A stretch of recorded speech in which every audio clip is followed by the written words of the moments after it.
Okay, so hello everyone. This is lecture number 9 of some basic concepts of chemistry, mole concept. और वैसे तो आप देखिए कि ये जो चैप्टर है मोल कंसेप्ट, आज हम कुछ नई चीज़ों के बारे में डिस्कस करेंगे। जितना भी जो कुछ हमारी एनसीईआरटी के अंदर दे रखा है मोल कंसेप्ट और स्टोइक्योमेट्री और लिमिटिंग रिएजेंट, उन सारी चीज़ों से रिलेटेड वो हम कवर कर चुके हैं। बट अभी भी हमारा ये मोल कंसेप्ट का लेक्चर अभी आगे जो चलेगा, अब हम क्या करेंगे कि दूसरे चैप्टर में, बहुत ध्यान से मेरी बात सुनिए, across the 4 books of NCERT, हमारी एनसीईआरटी की 4 बुक हैं। आप कहेंगे अरे 4 बुक्स कैसे हैं? 2 साल में 4 बुक्स हैं। 2 बुक क्लास 11 में, 2 बुक क्लास 12 में।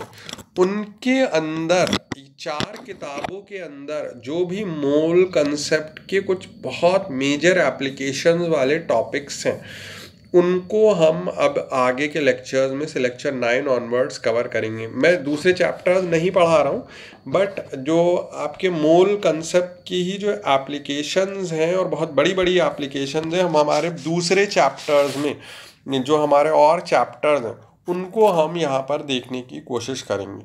बट उसको काम करने से पहले आइए हम ज़रा अपने पुरानी क्लासेस का होमवर्क देख लें। ठीक, तो होमवर्क से हम शुरुआत करते हैं। अच्छा, इससे जो लेक्चर नंबर 8 था वो से अब्रप्टली एंड हुआ था, बट उसमें कुछ बच्चों का मैसेज भी आया था। कोई लॉस नहीं है, बस वो 1 मिनट की चीज़ रह गई थी। वो क्वेश्चन ही बस मैं एक्सप्लेन कर रहा था, और उसके बाद में प्लेजेंट्रीज एक्सचेंज हुई थी, tata bye bye see you फिर मिलेंगे। कुछ आपकी पढ़ाई का लॉस नहीं हुआ था। ठीक, उसमें कुछ ऐसी मतलब एकेडमिक कंटिन्यूटी में ब्रेक नहीं था। वो बस वही क्वेश्चन था, वहीं पे लेक्चर ख़त्म हो रहा था। 1 मिनट का वो रह गई थी, 1 मिनट की फुटेज बस मिसिंग है। आइए क्वेश्चन देखते हैं। पिछली क्लास में दिया था, कई लोगों ने भेजा हुआ भी है इसका सोल्यूशन। सिल्वर नाइट्रेट AgNO3 के साथ में रिएक्ट कर रहा है और ये इक्वेशन है। तो फिर उन्होंने पूछा है कि कितने ग्राम्स कौन सा रिएक्टेंट बचा रह गया, मतलब एक्सेस रिएजेंट कितने ग्राम बचा रह गया। तो आइए पहले हम सवाल देखते हैं।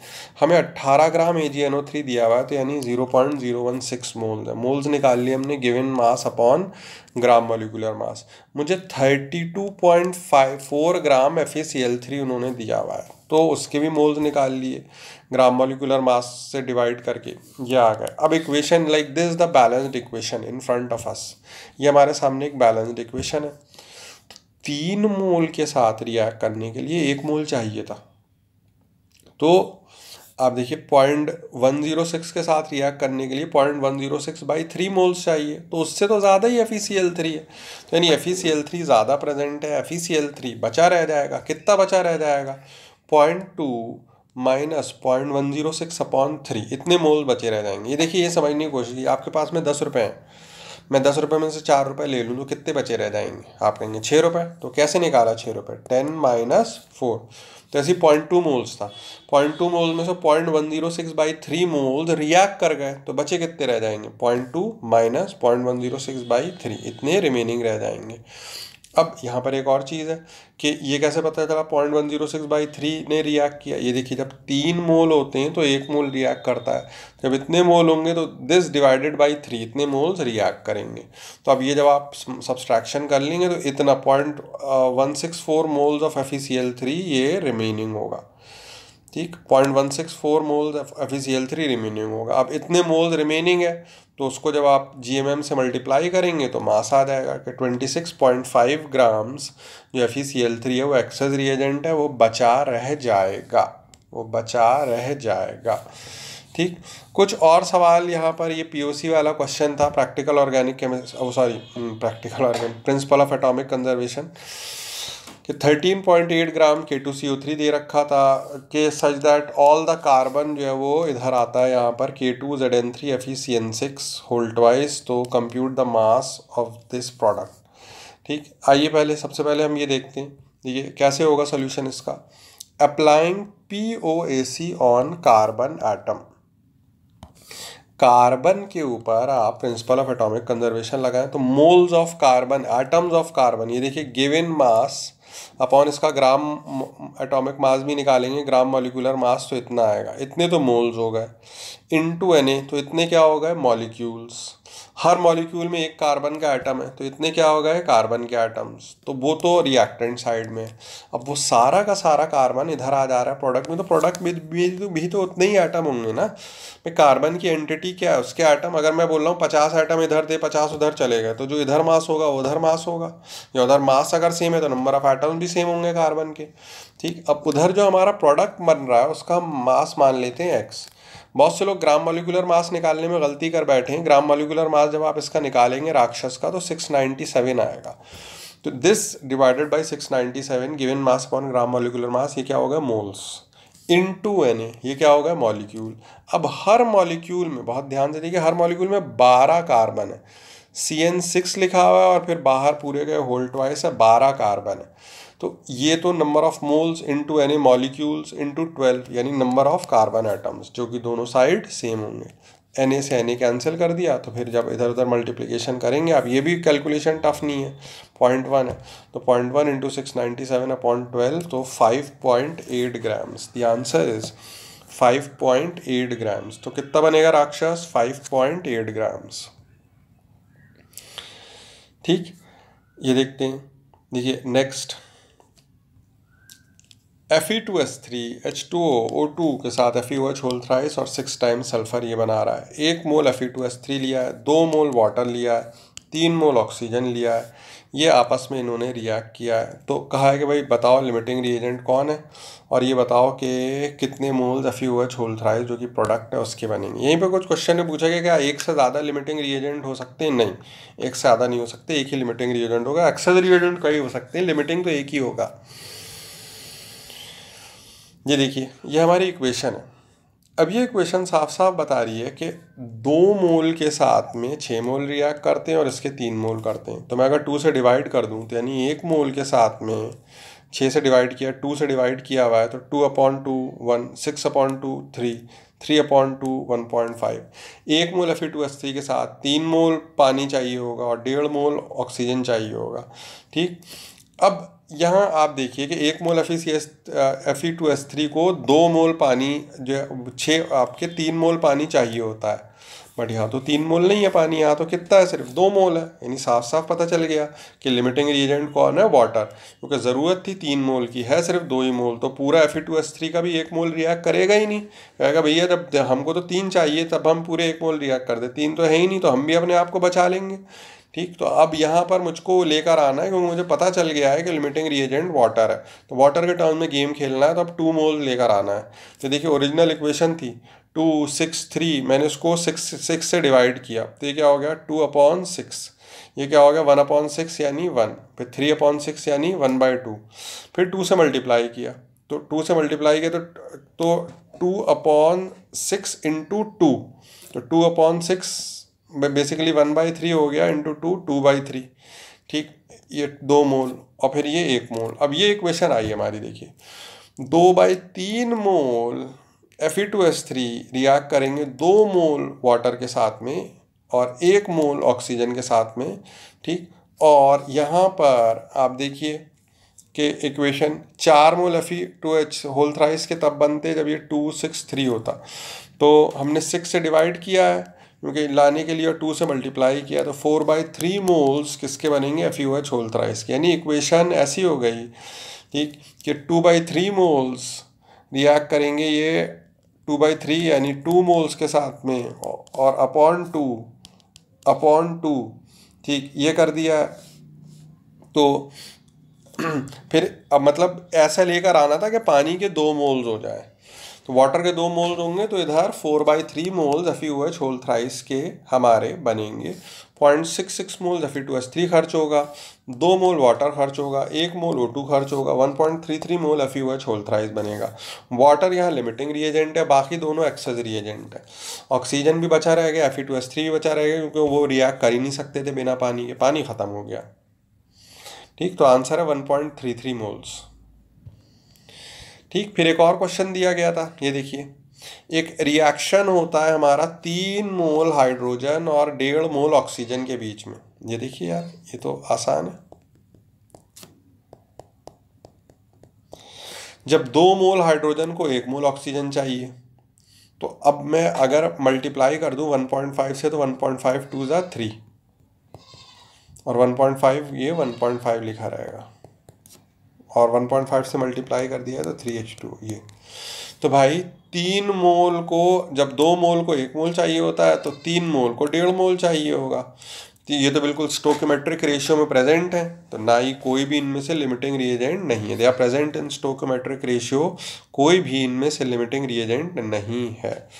None of them is limiting reagent because they are present in stoichiometric ratio, यानी दोनों ने एक दूसरे को ख़त्म कर दिया, जितनी ज़रूरत थी उसके अकॉर्डिंग है, कोई यहाँ पर लिमिटिंग रिएजेंट नहीं है। ठीक, ये हमारे 2 एनसीईआरटी के क्वेश्चन थे, आइए हम इनको देख लेते हैं। एनसीईआरटी वाले क्वेश्चन थे, इनको देख लेते हैं। देखिए, कैल्शियम कार्बोनेट है, ये रिएक्ट कर रहा है HCl के साथ में टू गिव CaCl2 CO2। ठीक, ये हो गया। What mass of CaCO3 is required to react completely with 25 ml of 0.75 molar HCl? ठीक, तो ये देखिए यहाँ पर कि इक्वेशन ये हमको दे रखी थी। This is a balanced equation जो कि किताब में लिखी हुई है। HCl के मोल्स कितने, देखिए HCl की, उन्होंने सवाल को ध्यान से पढ़ना, HCl की मोलैरिटी दे रखी है और वॉल्यूम दे रखी है, मगर वॉल्यूम को पहले हम लीटर में कन्वर्ट करेंगे क्योंकि हमेशा मोलैरिटी मोल्स पर लीटर होती है। तो मोलैरिटी 0.75 मोलर यानी 0.75 moles per litre into volume of solution in litre, 25 ml को लीटर में कन्वर्ट कर लिया। तो ये अब आप देखिए कि इतने 0.75 इंटू 25 इंटू 10⁻³ इतने मोल्स मेरे पास में HCl के थे। तो जब 2 मोल HCl को रिएक्ट करने के लिए 1 मोल CaCO3 चाहिए होता है, तो इतने मोल्स को रिएक्ट करने के लिए उसका आधा यानी 1/2 मोल CaCO3 चाहिए होगा। धीरे धीरे प्रैक्टिस से सब चीज़ें आएंगी। 2 मोल को 1 मोल चाहिए होता है, तो इतने मोल को दिस डिवाइडेड बाय 2 यानी इतने मोल CaCO3 चाहिए। अब ये तो हमारे मोल्स हो गए, मगर हमसे मास पूछा है, तो CaCO3 का ग्राम मॉलिक्यूलर मास 100 होता है, तो इतने मोल्स का मास कितना होगा इंटू 100। तो जब आप कैलकुलेशन करेंगे तो ये आ जाएगा 0.94 या 0.9375 ग्राम्स। एग्जैक्ट आंसर इज 0.9375 ग्राम या 0.94 ग्राम्स कैल्शियम कार्बोनेट की ज़रूरत पड़ेगी। एक और क्वेश्चन है, ये भी एनसीईआरटी का होमवर्क दिया था, आइए इसको भी देख लेते हैं।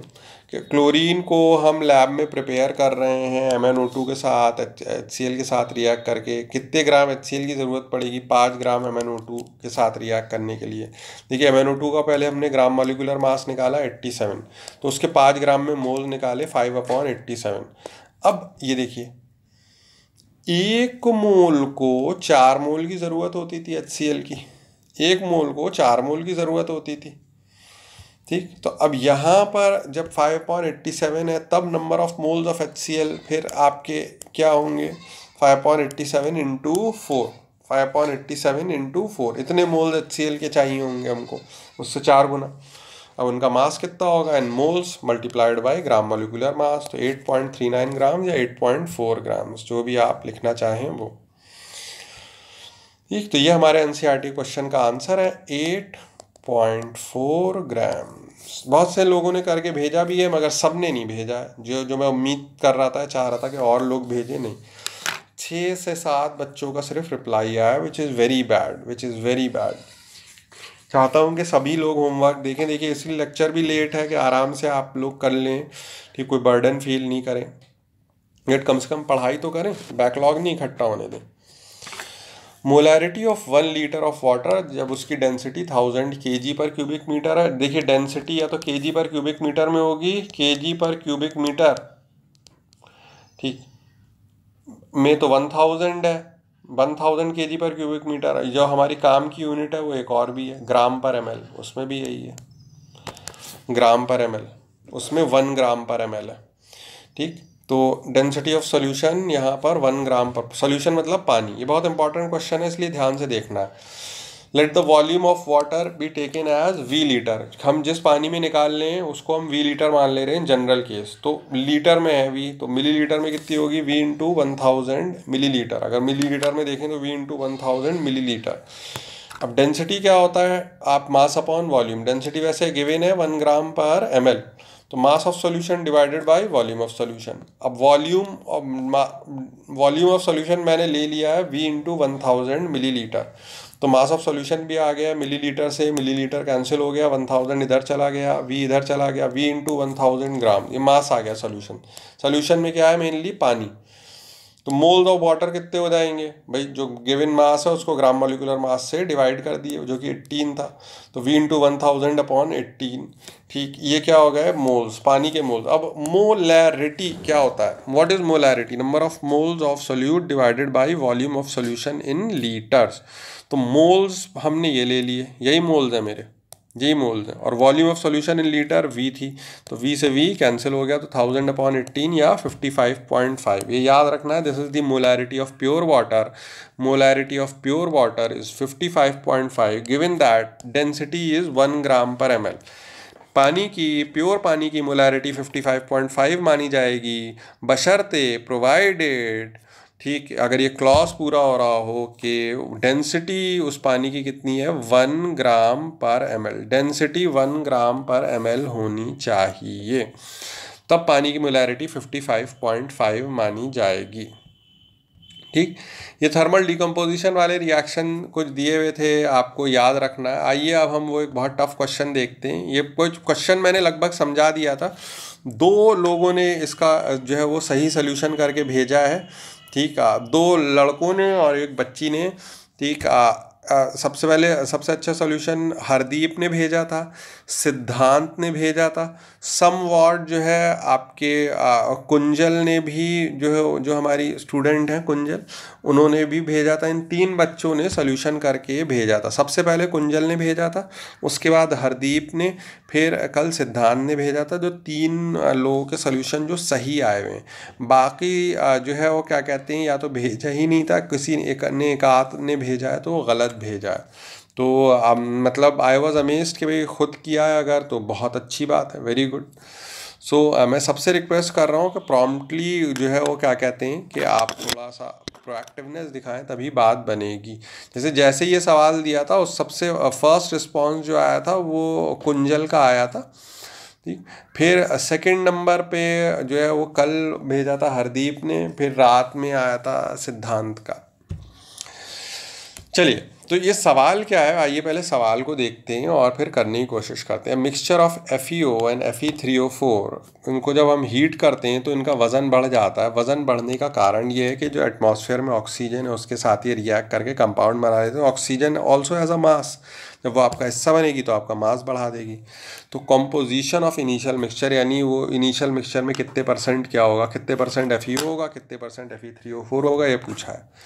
देखिए ये FeO है, Fe3O4 के अंदर भी कुछ FeO है, और उसी FeO को आपके मन है कि वो ऑक्सीजन के साथ में रिएक्ट करके ये बना ले, Fe2O3 बना ले, तो उसको फिर कलेक्टिवली Fe3O4 इसको हम बोलते हैं।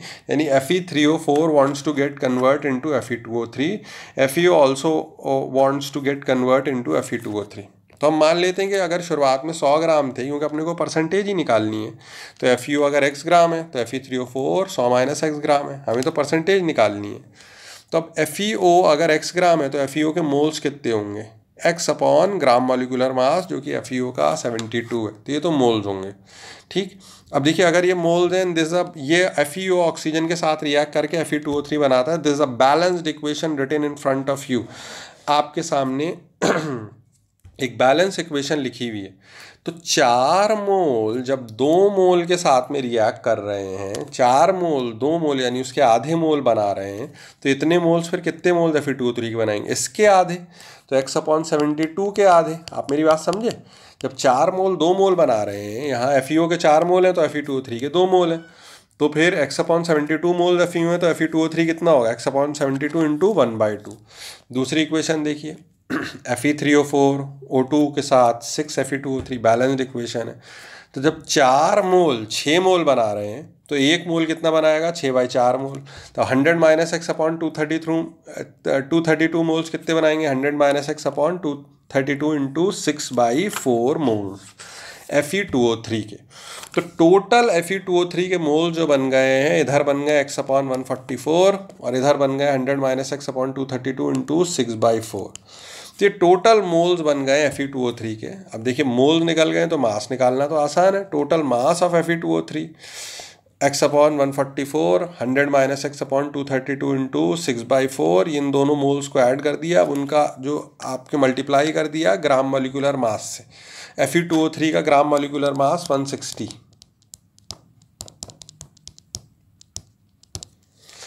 160, तो इससे मल्टीप्लाई कर दिया। और ये किसके बराबर होना चाहिए? 105 ग्राम, क्योंकि लिया था 100 ग्राम, फाइनल मिक्सचर में Fe2O3 है, 105 ग्राम वजन है, तो Fe2O3 के वजन के बराबर।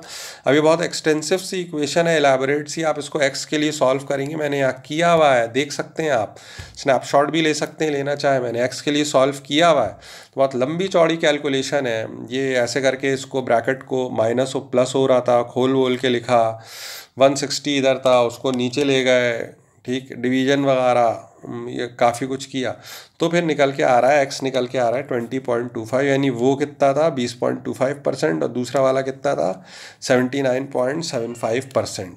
तो ये जो है वो क्या कहते हैं कि हमारे FeO की परसेंटेज निकल कर आई। एक बार देखिए, दोबारा से देखिए, समझिए क्या किया है। ये दोनों इक्वेशन हैं हमारी, FeO Fe2O3 के साथ रिएक्ट कर रहा है, Fe3O4 Fe2O3 बना रहा है, तो इसके बेसिस पे हम पता लगा सकते हैं। ठीक, फिर इक्वेशन लिखी, काम किया, कैलकुलेशन टफ है। देखिए इसका कोई छोटा सा क्वेश्चन आएगा कॉम्पिटिटिव एग्जाम में, मगर हमने टफ क्वेश्चन इसलिए किए कि अपने आप को मेंटली हम प्रिपेयर कर सकें इन सारी बातों के लिए। तो ये था हमारा पिछले क्लास का होमवर्क जो कि हमने किया। ऑलमोस्ट हमने सारे ही सवालों को देखा। मैं उम्मीद करता हूँ कोई क्वेश्चन बचा नहीं रह गया है जो कि हमको डिस्कस करना था। एक बार हम और देख लें, काफ़ी सारे क्वेश्चंस दिए थे करने को। मैं सबसे वही रिक्वेस्ट करूँगा कि मेहनत से बस आप पढ़ाई करते रहें, ताकि फिर जब काफ़ी अच्छा हो जाएगा बाद में चीज़ें, जब अगर टीचर भी मेहनत से पढ़ा रहे होंगे, आपको समझ में आ रहे होंगे और स्टूडेंट ने भी पढ़ लिया, तो वो दूसरों से काफ़ी आगे निकल जाएंगे। आइए यहाँ से, जैसे कि मैंने बताया था कि अब हम मोल कंसेप्ट की उन बातों को पढ़ेंगे जिनमें मोल कंसेप्ट लग रहा है मगर वो दूसरे चैप्टर्स में गिवन है, मेजर एप्लीकेशन है। तो कोई ये ना समझे कि सिलेबस की बाहर की चीज़ें। इनफैक्ट मैं जैसे आपको एक चीज़ बताना चाहता हूँ, बिलीव मी, ठीक है, मैं 12th क्लास में चैप्टर है सॉल्यूशंस, क्लास 12th का चैप्टर नंबर 2 है। जैसे आपको पढ़ा रहा हूँ आप 11th में, 12th वालों को भी पढ़ा रहा हूँ। 12th वालों का सेकंड चैप्टर हमने स्टार्ट किया है। मैं देखिए आपको दिखाना भी चाहूँगा, नोट दिखाना चाहूँगा। ये देखिए क्लास 12th, ये देखिए क्लास 12th का ये चैप्टर है सॉल्यूशन, उसका लेक्चर नंबर 1 है, लेक्चर नंबर 1। अभी कल परसों ही रिलीज़ किया हुआ है।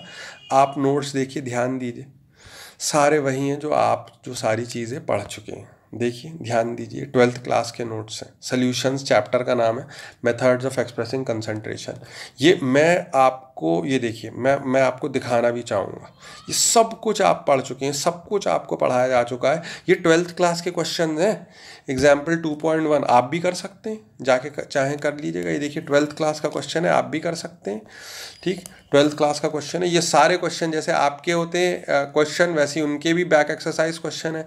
सेकंड चैप्टर 2.1, 2.2, 2.3, 2.4, एक भी ऐसा सवाल नहीं होगा जो आप ना कर सकें। 11th में आए और 12th कर सकते हैं।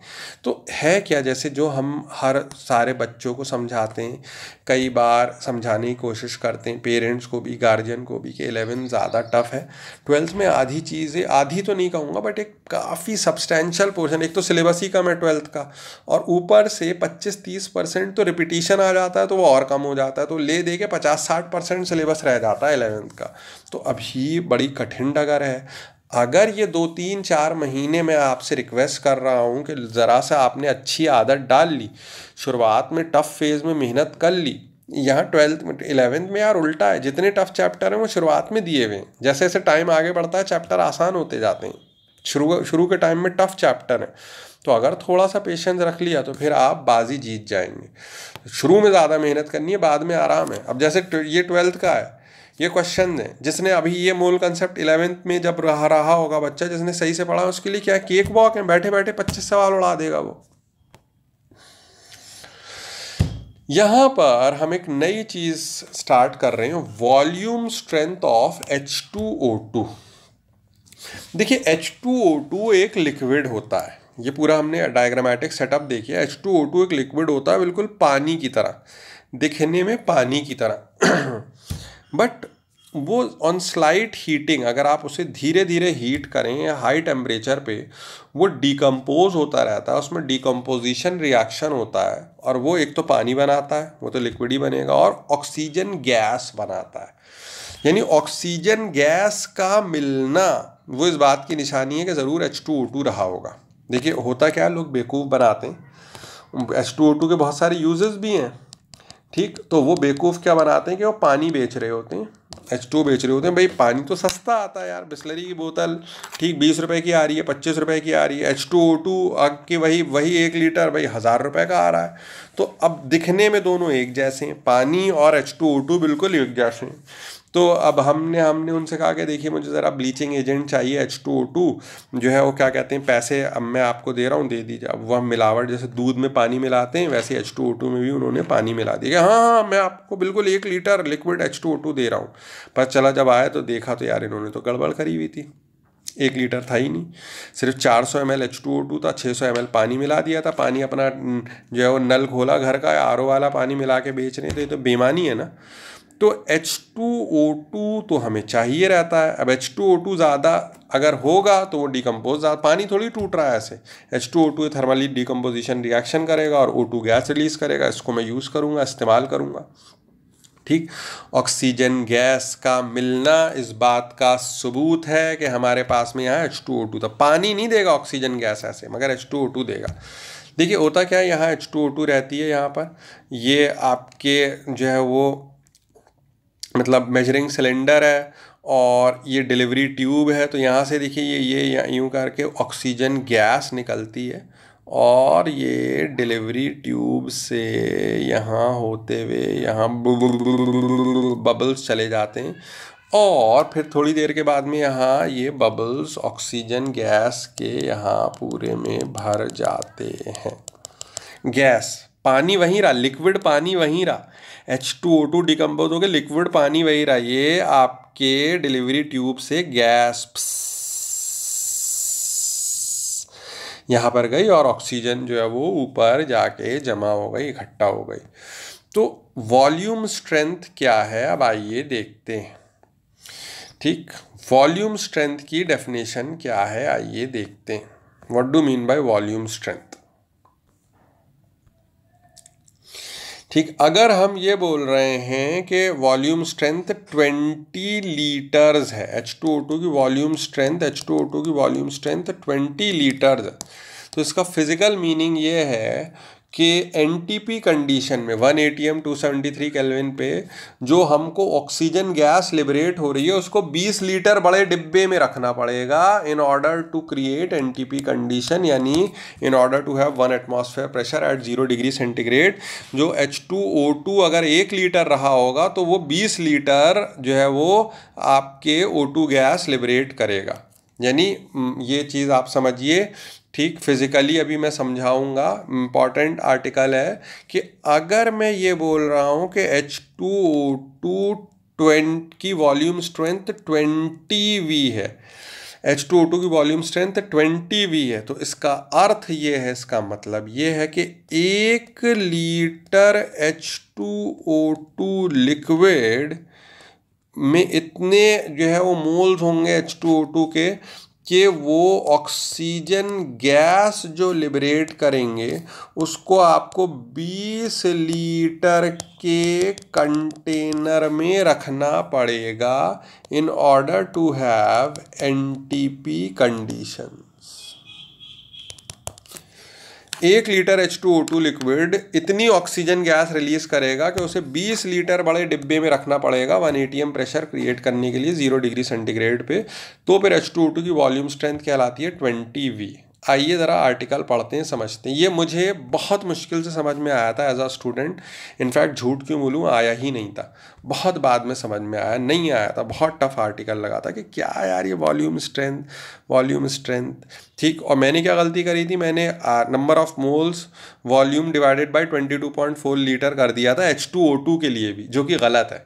यार ये देखिए, ये मोल्स निकालने का है गैशियस सिस्टम के लिए कि volume occupied by gas at NTP divided by 22.4। यार H2O2 गैस थोड़ी है, H2O2 ये दिख नहीं रहा है, इतना बड़ा पानी की तरह लिक्विड है। अब ये नहीं कि पानी समझ के पी जाएं आप, यहाँ सर कह रहे थे पानी की तरह मैं पीने जा रहा हूँ H2O2, ठीक, फिर पी लेंगे, फिर अस्पताल पहुँच जाएंगे। वॉल्यूम स्ट्रेंथ पढ़ते हैं और समझते हैं। Molarity of H2O2 M molar है, कैपिटल एम मोलर। इसका मीनिंग क्या है कि 1 लीटर में, क्योंकि H2O2 अब वॉल्यूम स्ट्रेंथ 1 लीटर के लिए ही डिफाइन होती है, 1 लीटर सोल्यूशन के लिए। 1 लीटर में कैपिटल एम मोल्स घुले होंगे यार, तभी तो मोलैरिटी कैपिटल एम आएगी, ठीक। Capital number of moles upon volume of solution in litre, तभी तो मोलैरिटी कैपिटल एम आएगी, ठीक। अब ये देखिए हमारी इक्वेशन है, H2O2, H2O और O2, 2 मोल H2O2 1 मोल O2 गैस दे रहे हैं, तो 1 मोल H2O2 आधे मोल O2 गैस देगा। तो कैपिटल M मोल्स H2O2 जो कि 1 लीटर सोल्यूशन में घुले हुए थे, वहां पर अगर आप 22.4 वाला नहीं लगा सकते, वो लिक्विड है भैया, वो लिक्विड है।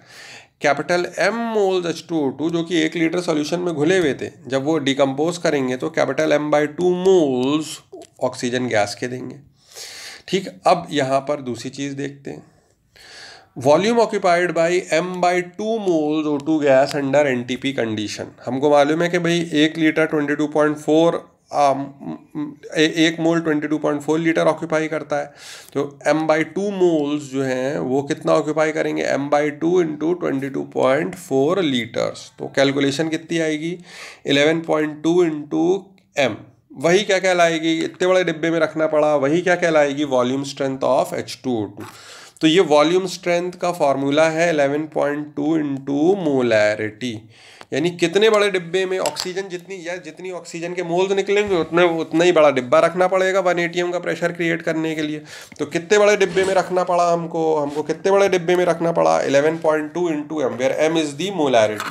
सवाल कैसा आएगा कॉम्पिटिटिव एग्जामिनेशन में, जेई में, नीट में, कैसे क्वेश्चन पूछे जाते हैं, ये क्वेश्चन पूछे जाएंगे कि वो आपको मोलैरिटी दे देंगे तो आपको वॉल्यूम स्ट्रेंथ पूछ लेंगे, या फिर आपको वॉल्यूम स्ट्रेंथ दे देंगे तो आपको मोलैरिटी पूछ लेंगे। फिजिकल मीनिंग मैंने यहाँ बताना बहुत ज़रूरी समझा है कि क्या है, कि ये देखिए for example if H2O2 solution is labelled as 5V, ये बोतल को अगर मैंने ये लिख दिया कि 5V है, तुम्हारी जो है वो H2O2 की वॉल्यूम स्ट्रेंथ 5V है, तो इसका मतलब ये होगा, it means 1 litre of H2O2 solution. जी हाँ, याद रखिए हमेशा जो वॉल्यूम स्ट्रेंथ है वो 1 लीटर के लिए निकाली जाती है। It means 1 litre of H2O2 solution liquid, वो जब हल्का हल्का गर्म करेंगे वहाँ से गैस निकलेगी और डिलीवरी ट्यूब से दूसरी जगह जाएगी, दूसरे डिब्बे में जाएगी। 1 litre of H2O2 solution will liberate that much amount of oxygen gas under NTP condition. Pressure 1 atm रखना है, टेम्परेचर 0 डिग्री सेंटीग्रेड है ही। अंडर NTP कंडीशंस इतनी ऑक्सीजन गैस निकलेगी that gas needs to be kept in a container size of 5 litre. जी हाँ, 5V कहने का मतलब ये है कि 1 लीटर सोल्यूशन 5 लीटर गैस देगा, 1 लीटर लिक्विड 5 लीटर गैस देगा, because gas occupy all the available volume. तो H2O2 लेबल्ड एज 20V का अर्थ ये है कि 1 लीटर 1 लीटर जो है वो सोल्यूशन जो है आपके 20 litres, 1 litre of solution 20 litre O2 gas देगा एनटीपी पे। 1 litre of solution gives 20 litre of O2 gas, 20 litre of O2 gas under NTP condition. ये आपके H2O2 की वॉल्यूम स्ट्रेंथ होगी। आप कहते हैं क्या पूछा जाएगा, यार मोलैरिटी देने का दूसरा तरीका होगा H2O2 की, डायरेक्ट मोलैरिटी नहीं दी, यही सब ड्रामेबाजी करके H2O2 की मोलैरिटी दी। दूसरा आप ये कहेंगे NCERT में कहाँ है, जहाँ बुक 2 में जहाँ उन्होंने H2O2 पढ़ाया हुआ है वॉल्यूम स्ट्रेंथ वहाँ दी हुई है, बुक 2 में, क्लास 11 बुक 2, ठीक। आइए एक सवाल कर लेते हैं। क्लास वर्क है ये, मैं यहीं करूँगा, बट मैं चाहूँगा कि मेरे सोल्यूशन देखने से पहले आप खुद करें, ठीक। 500 ml H2O2 सोल्यूशन का है, वो डिकम्पोज होने पे 2 मोल पानी निकालता है, पानी 2 मोल निकाल देता है, ठीक, कहा है calculate volume strength of H2O2 solution. H2O2 solution जो था लिक्विड वाला, उसकी वॉल्यूम स्ट्रेंथ बताइए। ये देखिए H2O2 हल्का सा गर्म करने पे H2O और O2 गैस में कन्वर्ट हो जाता है। ठीक, 500 ml, ये तो खुद ही लिक्विड है, 500 ml जो है वो 1 मोल O2 के दे रहा है, यानी 1 लीटर कितने देगा भाई। ठीक है, मतलब हाँ सॉरी, ये देखिए जब कोई चीज़ 2 मोल जो है वो पानी के दे रही है तो उसके आधे 1 मोल जो है वो ऑक्सीजन के देंगे। तो यानी फिर ये क्योंकि 2 मोल वाटर मिला है ना, तो ये बैलेंस्ड इक्वेशन ये बोल रही है कि अगर 2 मोल पानी मिलेगा तो ऑक्सीजन के उसके हाफ मोल मिलेंगे, 1 मोल मिलेगा। तो 500 ml सोल्यूशन से आखिरकार मुझको 1 मोल ऑक्सीजन मिला। तो दुगना मात्रा में अगर ले लेते, 1 लीटर ले लेते हम, तो हमको कितना ऑक्सीजन मिलता, 2 मोल। आप कहेंगे अरे 500 ml था यार, तो एक और ले लिया 500 ml, टोटल 1 लीटर कर दिए होंगे। Volume strength is always defined for 1 litre of solution. तो 1 लीटर अगर ले लिया तो वो 2 मोल O2 देगा। 2 मोल O2 को कितने बड़े डिब्बे में रखना पड़ेगा in order to create NTP condition. 1 mole को 22.4 पे, तो 2 मोल, देखिए मोल्स बढ़ गए तो हमने डिब्बा बड़ा कर दिया प्रेशर मेंटेन करने के लिए, 44.8 लीटर। तो वही क्या हो जाएगी वॉल्यूम स्ट्रेंथ, 44.8 लीटर। यानी 500 ml वाला में के अंदर जो H2O2 भरा हुआ है, अगर वो 1 लीटर के अंदर भरा हुआ होता तो वो इतनी O2 गैस लिबरेट करता कि उसे 44.8 लीटर वाले वॉल्यूम के डिब्बे में हमको रखना पड़ता। ठीक, दूसरा मेथड और है इसका वॉल्यूम स्ट्रेंथ निकालने का, जैसे कि वो याद रखना है आपको, ये फॉर्मूला याद रखना है, वॉल्यूम स्ट्रेंथ 11.2 इंटू मोलैरिटी, ये याद रखना है, आएगा कंपटीशन में। Volume strength 11.2 into molarity, 11.2 into molarity. अब मोलैरिटी H2O2 लिक्विड वाले सोल्यूशन की, ये देखिए अगर 1 लीटर का हमारा H2O2 लिक्विड वाला सोल्यूशन है तो मोलैरिटी किसके बराबर होगी, number of moles. Number of moles, अब ये देखिए 2 मोल मिले हैं, यानी यहाँ 2 मोल रहे होंगे। ठीक, 2 मोल रहे होंगे, तो number of moles divided by volume of solution in litre. Volume 500 ml यानी 0.5, तो यहाँ से मोलैरिटी कितनी निकल कर आ गई 4। मोलैरिटी कितनी निकल कर आ गई 4। ठीक, अब volume strength 11.2 into molarity, 11.2 into molarity 44.8, ये हमारी वॉल्यूम स्ट्रेंथ हो गई जो पूछी गई थी। दूसरे मेथड से किया, लॉजिक से नहीं, फार्मूले से किया। तो ये अब ये now this is our homework question, ये होमवर्क वाला क्वेश्चन है। देखते हैं कितने लोग और कौन मुझको करके भेज पाता है, कितने लोग भेज पाते हैं। ठीक, hydrogen peroxide in aqueous solution decomposes on warming to give oxygen according to equation. ये इक्वेशन चलो हमको पता है। 100 cubic centimeter of X molar solution of H2O2 produces 2.8 decimeter cube of O2 gas at NTP. Find X। Unit conversion का ध्यान रखिएगा, centimetre cube का मतलब क्या होता है, डेसीमीटर क्यूब का मतलब क्या होता है, और X फाइंड करिएगा। ठीक, ये सवाल है, देखते हैं कितने लोग भेज पाएंगे। ठीक, अगला हमारा आर्टिकल और आ रहा है परसेंटेज लेबलिंग ऑफ ओलियम।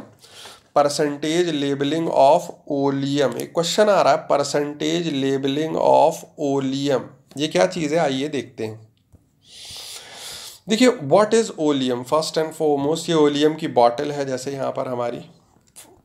तो ओलियम में क्या होता है, H2SO4 रहता है, ज़्यादातर कंसनट्रेटेड H2SO4, यानी पानी कम H2SO4 ज़्यादा, उसी में हमने SO3 गैस घोल दी होती है, SO3 गैस। तो गैस का भी वज़न है, वो अंदर ये वेसल के अंदर बंद है, यहाँ पर SO3 गैस है और इसलिए उसका भी वज़न है, और ये H2SO4 लिक्विड है उसका भी वज़न है। और टोटल मान लीजिए मैं टोटल वेइंग करूँ उसको, वेइंग बैलेंस पे खाली शीशे की बोतल का मास मैंने माइनस कर दिया, तो अब जो बचा हुआ मास है या तो वो H2SO4 का होगा या फिर किसका होगा, SO3 का होगा। इन दोनों का मिल के कलेक्टिव मास होगा।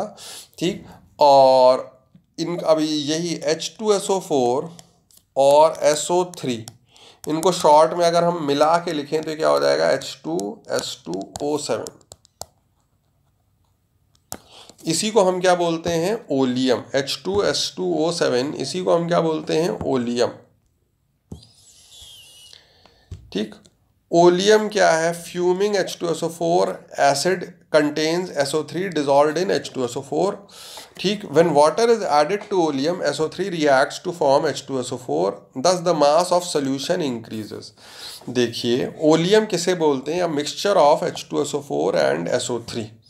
वो मिलके क्या बना देते हैं? H2S2O7. ये तो बस उनको ऐसे ट्रिक के लिए लिखने का तरीका है कि इसको भी बच्चा देख के पहचान ले ओलियम. रियलिटी में तो ये है कि H2SO4 और SO3 है. जब मैं पानी डालूंगा, when I add water from outside, पानी डालूंगा तो H2SO4 तो ठीक है वैसे ही रहेगा. SO3 पानी के साथ में रिएक्ट करके क्या बना लेगा? और ज़्यादा H2SO4. ये देखिए इक्वेशन लिखी हुई है. तो हमारे पास में एक तो H2SO4 पहले से ही था, पानी ने डाला तो पानी ने SO3 से रिएक्ट कर लिया तो और भी H2SO4 बन गया हमारा, और H2SO4 बन गया. ठीक. तो percentage labelling of oleum is equal to total mass of H2SO4 present in oleum after diluting 100 gram sample with desired amount of water. ठीक. तो वो परसेंटेज लेबलिंग कहलाती है. टफ डेफिनेशन है, मुझको नहीं समझ में आई थी. ये देखिए, if oleum bottle is labelled as 109%. What यार, 100% से भी ज़्यादा? हाँ, 100% से भी ज़्यादा. 109% का मतलब क्या कि 100 ग्राम ये ओलियम लिया हुआ है, बट जब इसके अंदर अगर खूब सारा पानी डाल दोगे तो कुछ तो H2SO4 पहले से ही और नया SO3 पानी के साथ रिएक्ट करके H2SO4 बनेगा. तो हम टोटल कितना H2SO4 प्राप्त कर सकते हैं? 109 ग्राम. So if oleum bottle is labeled as 109%, it means on adding sufficient amount of water to 100 gram of oleum mixture, total 109 grams H2SO4 will be obtained. Physical meaning यही है कि अगर इसके अंदर पानी डालें हम तो 109 ग्राम तक के आपको कुल मिला के H2SO4 प्राप्त हो सकता है. आइए देखते हैं. H2SO4 है, SO3 है, 100 ग्राम. देखते हैं, वही अंडरलाइंग प्रिंसिपल लगेंगे. तो H2SO4 का मास में क्या मान लेता हूँ? SO3 का क्या मान लेता हूँ? x grams. तो H2SO4 का जो कितना है? 100 माइनस x ग्राम. ये तो प्री एग्जिस्टिंग है, ये तो पहले से ही पढ़ा है. SO3 पानी डालने पे, प्रोवाइडेड के पानी ढेर सारा डाला, लिमिटिंग रिएजेंट SO3 है. तो SO3 के मोल्स कितने हैं? इसका SO3 का ग्राम मोलिकुलर मास 80 होता है, तो x/80 क्या हो जाएंगे इसके मोल्स. तो जब एक मोल पानी के साथ रिएक्ट करके 1 मोल बनाता है तो H2SO4 के मोल्स भी कितने बनेंगे? x/80 moles of H2SO4. ठीक है, मोल्स हो गए इनटू ग्राम मोलिकुलर मास 98. तो ये क्या हो जाएगा? उसका मास हो जाएगा. ये तो मोल्स होगा x/80, ये उसका मास हो जाएगा x/80 इंटू 98. ठीक. अब टोटल H2SO4 का मास कितना हो गया? H2SO4 जो कि प्री एग्जिस्टिंग था और वो H2SO4 जो अभी नया बना है. ठीक. टोटल H2SO4 देखिए, कुछ तो पहले से था और कुछ अभी नया बना है. तो पहले वाला कितना था? 100 माइनस x. नया जो अभी बना है x/80 मोल्स इंटू 98, इतना बना है. और ये किसके बराबर है? टोटल मास के बराबर 109. आप कहेंगे 109 क्यों यार? परसेंटेज लेबलिंग का फिजिकल मीनिंग ही यही है. पढ़िए, देखिए, पढ़िए. 109% means on adding sufficient amount of water to 100 gram of oleum mixture, total 109 grams H2SO4 is obtained.